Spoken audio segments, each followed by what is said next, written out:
Hello again and welcome to Pick Yourself, the podcast that helps you build a meaningful electronic music career. If your goal is to create and release outstanding music on respected labels, get better bookings and grow a tribe of true fans instead of just social followers, then this show is for you. My name is Philip, thanks for tuning in, and now let's get right into today's episode.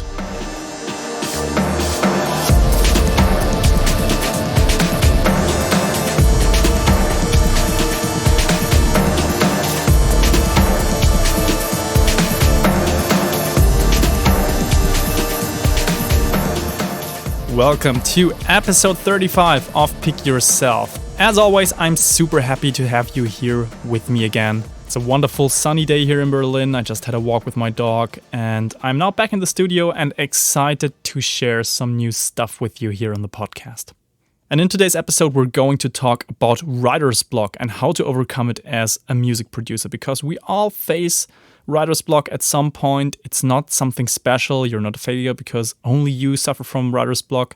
This is very common and there are ways and strategies to deal with it. And I want to share some of the things that I've learned over the last years. But before we jump into today's topic, let me quickly remind you that we have an awesome community going on. So if you go to pickyourselfpodcast.com/community, you will be forwarded to our private Facebook group. Private means like nothing gets publicly shared that is inside this group. But there are some great people there and they help each other, they support each other, they give feedback to each other. And I'm also part of this group. I obviously do my best to answer all of your questions in there. And most importantly, we have some interesting discussions going on. So if you want to have some support network during your artist career and see other DJs, other producers, other artists as collaborators instead of competition, then you are the perfect person to join this group. So go to pickyourselfpodcast.com/community.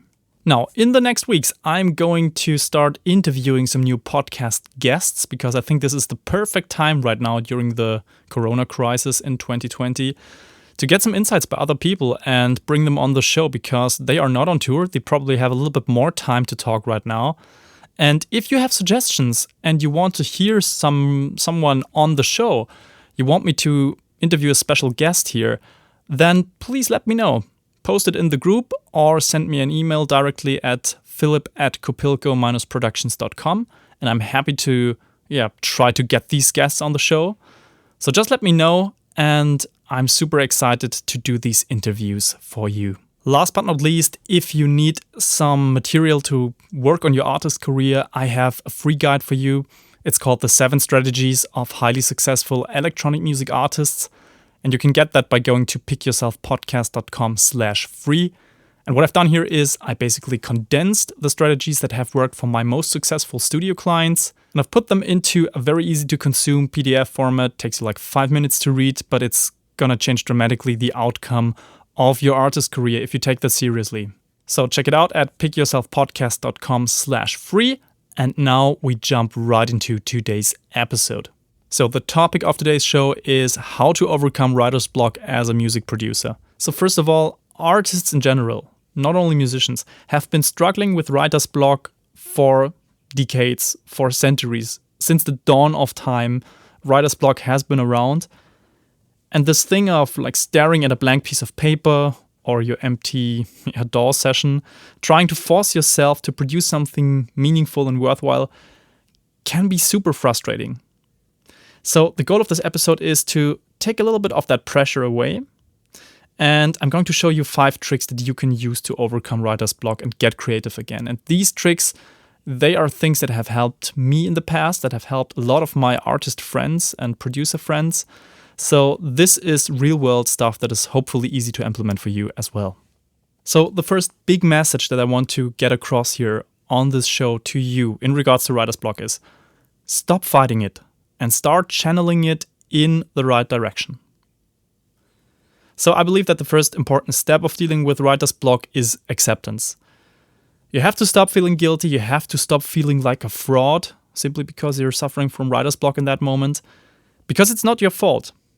And you're also not alone with this problem. Every single artist that I've ever met, and I believe to say every single artist that has ever lived, had to deal with this issue at some point. And I think it's a natural reaction to act like this, to sit in front of your empty DAW session and you feel like a failure, you feel like a fraud because you can't create anything in that very moment, or everything you try to create it just sounds like shit and you're super unhappy with yourself, with the things you produce.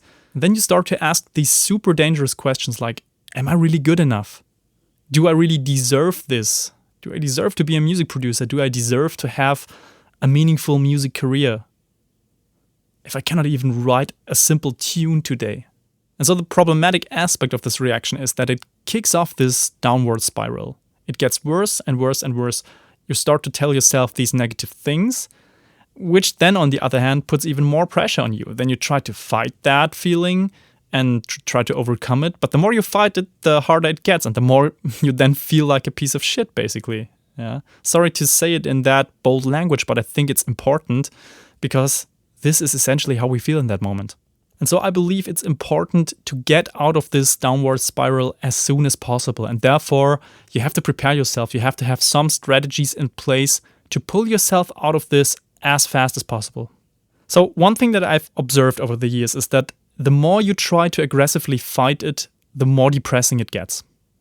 You're basically adding fuel to the fire, even if you don't want it.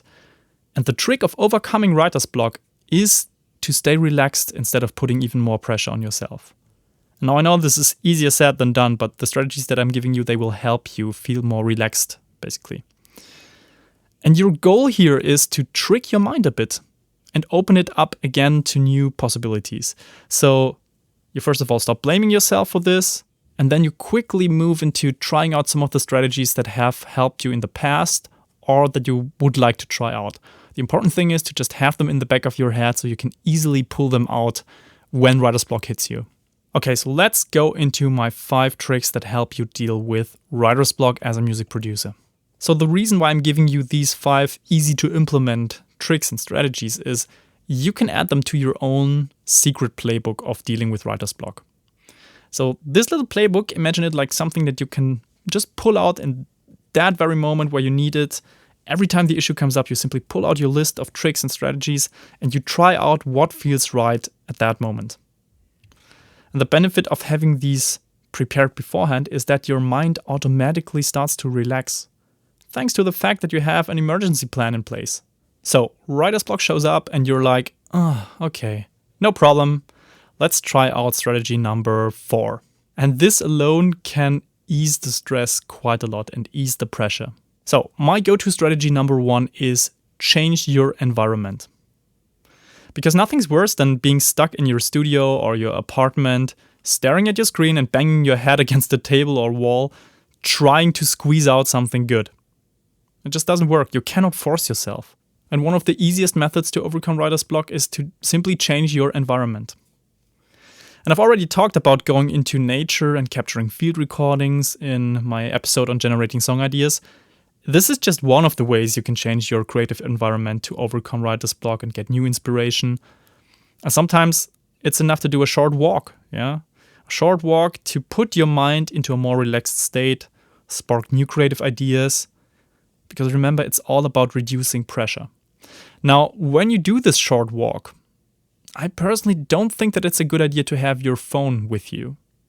Because your phone is going to pull you into that distracting mode where you just go onto social media, you check your feed, and you see all these other people having success and posting wonderful pictures of how creative they are right now in their studios.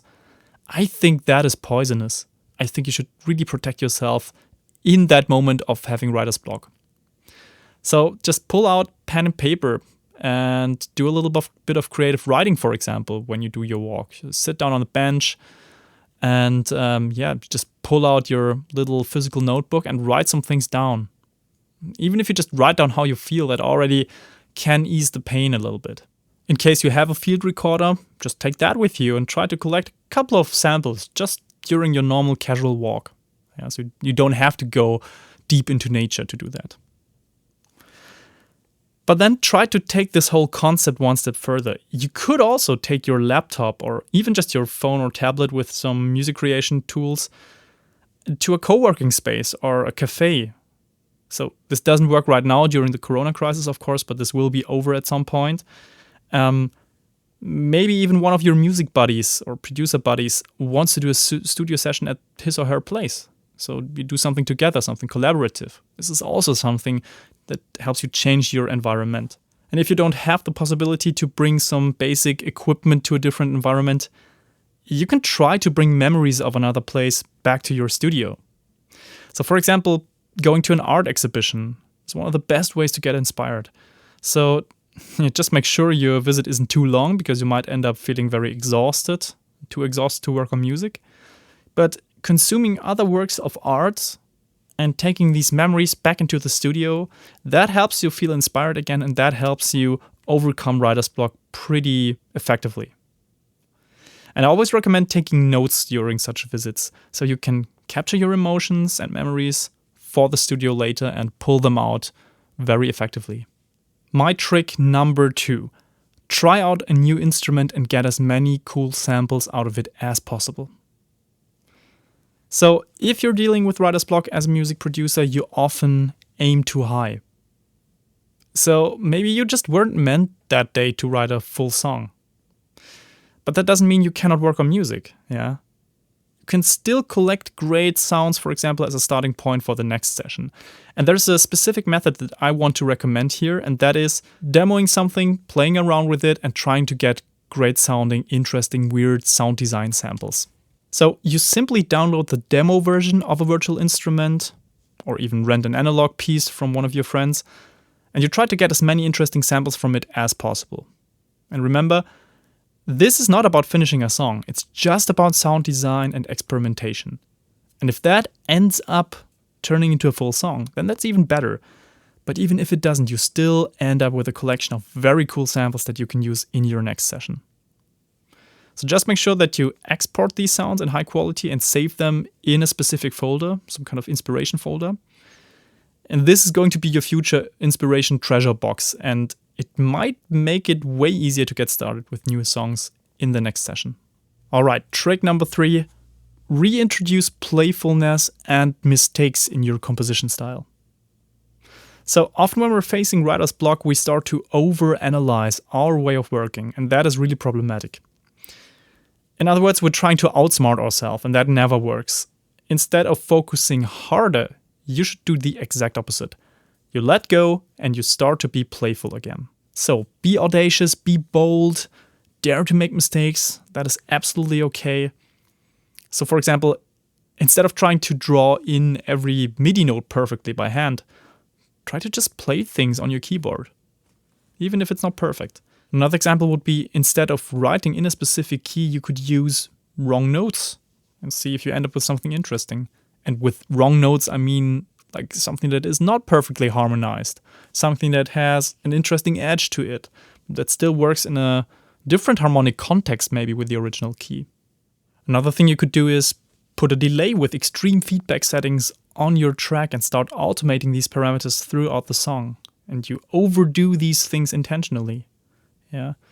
So it might sound wrong at first, but then you start noticing something interesting, something quirky, something weird about a specific part. And then you maybe just export that part, that little snippet, yeah, and use that as the starting point for your song. Another great way of using playfulness to your advantage is to do live recordings of rhythmic instruments. So instead of programming a shaker or a hi-hat, you try to find something physical in your studio or your apartment that you can play live. And sometimes that's just a pack of rice, for example, or a spoon. Yeah, these recordings might not sit perfectly on the grid, but that's okay. Yeah, these little mistakes, these little flaws, they create the micro groove, they create the little shuffle feel probably in your recording that makes it interesting. Okay, my trick number 4 is use the power of randomness to your advantage. So sometimes if you want to get rid of a problem fast, then you outsource it. And in this case, it's especially easy because you can simply overcome writer's block by letting a randomization tool create your lead arpeggio or your shaker rhythm or whatever it is. Modern DAWs all have built-in tools for step sequencing MIDI notes, for example, and usually they also have some ways to randomize the process. And now you might say, oh, using randomization, that's not real composition, that's lame. And yeah, there is some truth to that, but hear me out here. I don't say you should randomize everything and just take whatever the machine spits out. All I'm saying here is that it can help break this mental barrier that you're facing. And it may take a couple of minutes before you're getting interesting results, yeah? But you're being rewarded with great, fresh inspiration. So let me give you an example here. Let's say you have a hard time coming up with a lead synth line. So you have everything in place, and now you want to put your lead on top of that. You're drawing in some MIDI notes manually, it doesn't work. You try to play it manually on your keyboard. It also doesn't work because your hand reaches for the same notes again and again that you've been playing for the last years. So we all have that problem. And yeah, it just all sounds like something you have been doing in the past or like something that you are stealing from your idols. Now, try it out with a randomization tool. So some step sequencer or a randomized arpeggiation tool, whatever it is. And in the first minutes, it sounds like too random. It doesn't really work. But then you come up with a pattern that has some interesting edge to it. So the randomization tool has done something unusual that is probably not perfect, but there is something in that. And now you try to dig deeper. You try to find out, which of these, let's say 8 notes that it's playing and which part of that rhythm is making that interesting. And then you start to go all in that specific bit. So you extract that, and then you use your manual composition skills to bring that to the finish line. Yeah. And that is a fair use of randomization, I think. Okay, my 5th and final trick here is to educate yourself in music theory and try out something new right after learning it. So guess what? Writer's block has existed since forever. And for centuries, genius composers and researchers have studied methods of composition and arrangement. And believe me, part of that idea to formalize the writing process was to avoid being stuck. Yeah, this was one of the main reasons why people started to formalize composition rules and so on.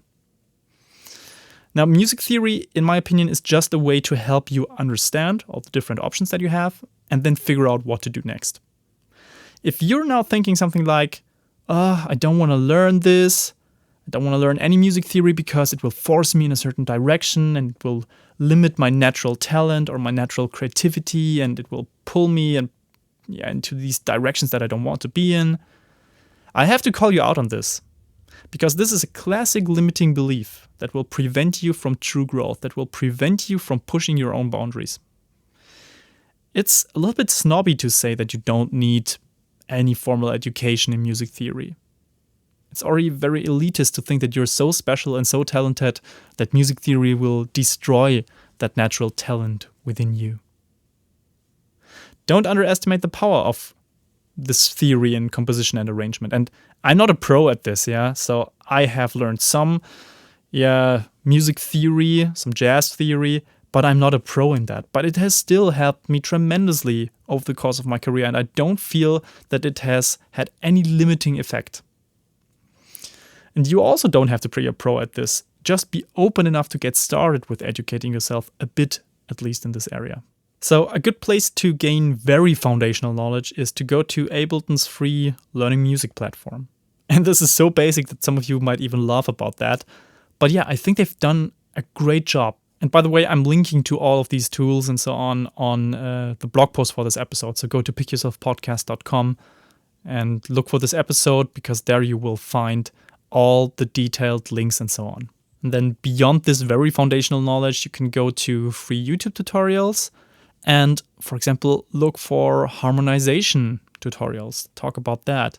And then one step deeper is to buy an online course that helps you with music theory. This is also a good option for some of you.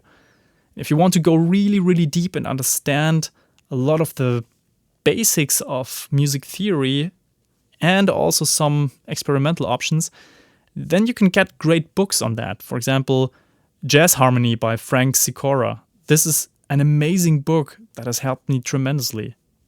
And I don't remember everything from that book, but I still do remember that whenever I have a question on music theory and so on, I go back to that book and just look it up. And the good thing is that you can break free from your writer's block simply by trying out something new that you've just learned. This creates excitement. This creates some option for you, and your mind starts to think positively again and starts to see it as a challenge, as an opportunity, and is not thinking about the problem itself anymore.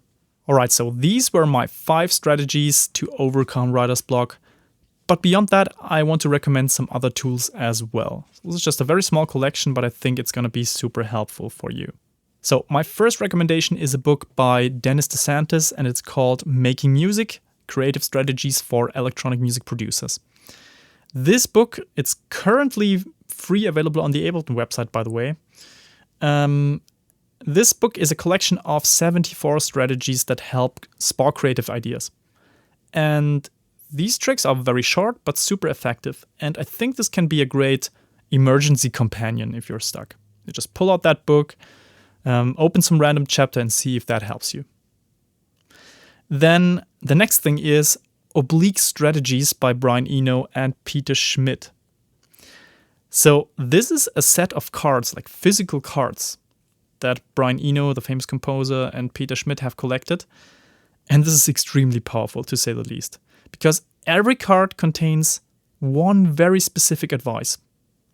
And sometimes that advice is just one word, but it makes you think. It makes you think hard.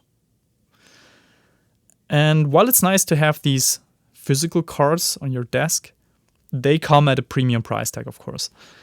The cheapest alternative is a website that I'm linking to on my blog. So go to pickyourselfpodcast.com, and in the show notes for this episode, you will find this link to a website where you can just click the link on the website, and then it opens up a new Brian Eno / Peter Schmidt card.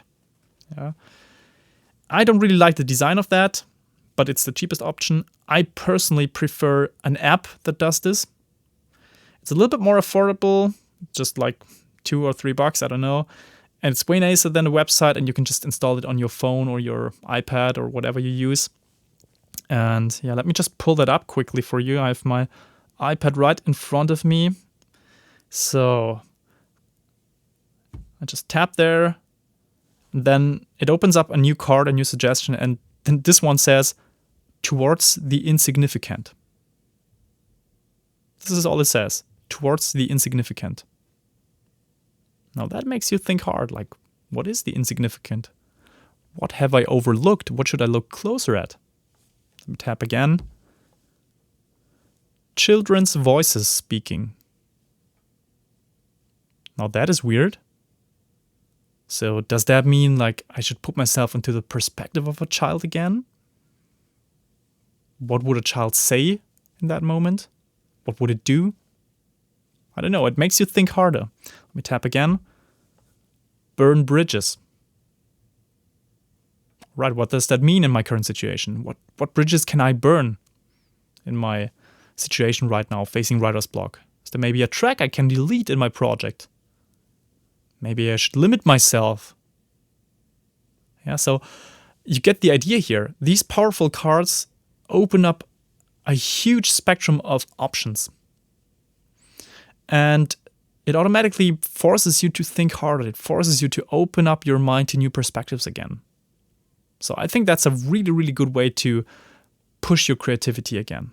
So the last resource is Machina by Martin and Thomas Puszczalko. These two authors, they are designers as far as I know. And unfortunately, I haven't found an English version of this book yet. But it's made by and for graphic designers first and foremost. But the principles inside this book can be easily applied to music production as well. And the great thing that they put forward in their idea of this book is they have developed playful methods of helping us break free from this staring at a screen, clicking on things workflow.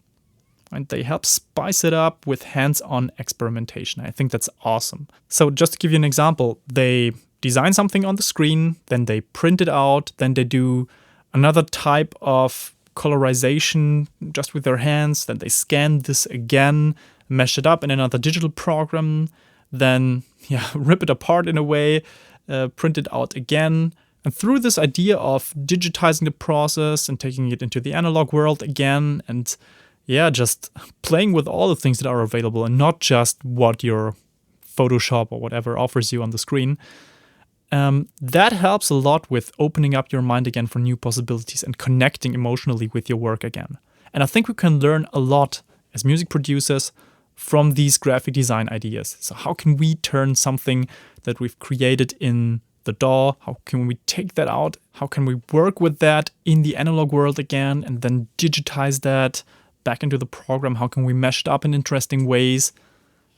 And a lot of ideas can come from that. For example, you've created a very interesting synth patch, and then you might want to route that through your speakers and record it back into a microphone and do some kind of reamping thing with that. You can also put some kind of reverb in between, and maybe you even record it with a very shitty microphone that you have.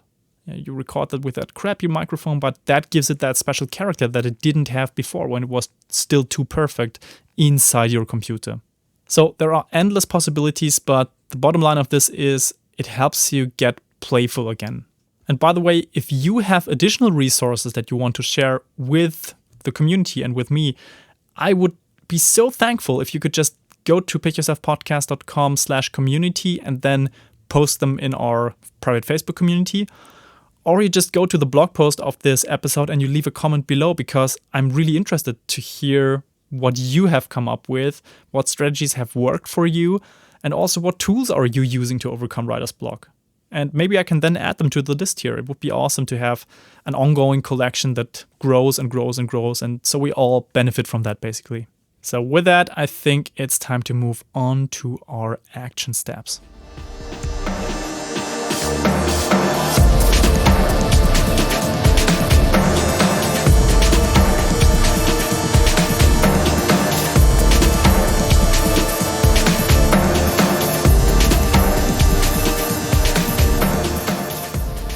Okay, so how can you put this into action? How can you overcome writer's block next time as a music producer?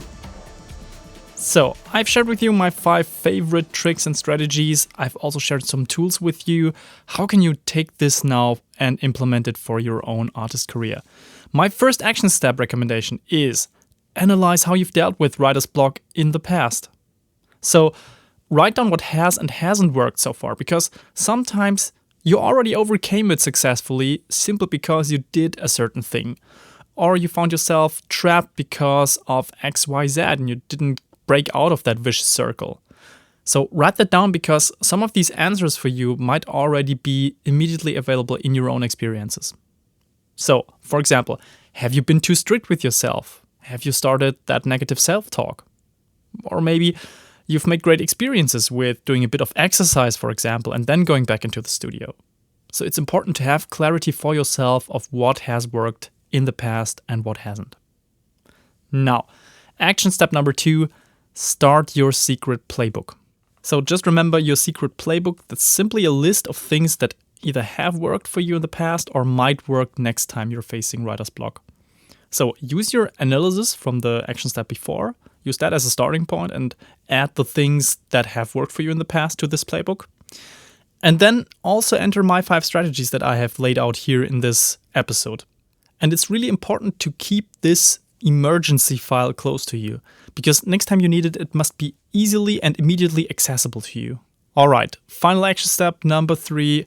Next time you're stuck, commit to implementing one of the strategies without second guessing.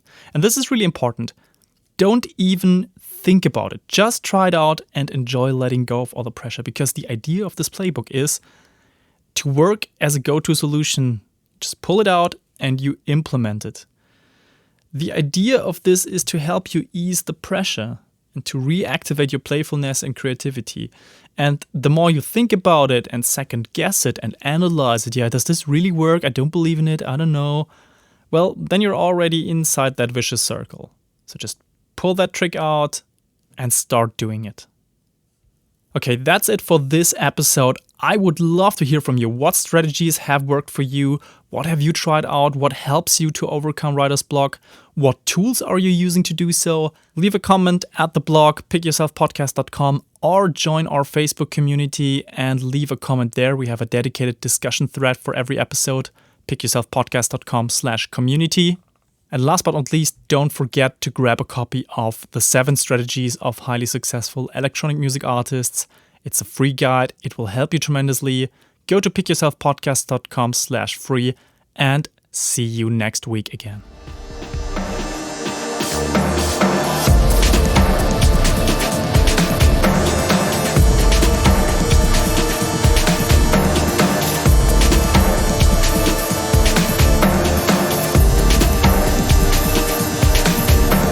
If you don't want to miss any of the upcoming episodes, please make sure to subscribe on your favorite podcast app. And you can find detailed blog posts for every single episode on pickyourselfpodcast.com. Until then, see you next time.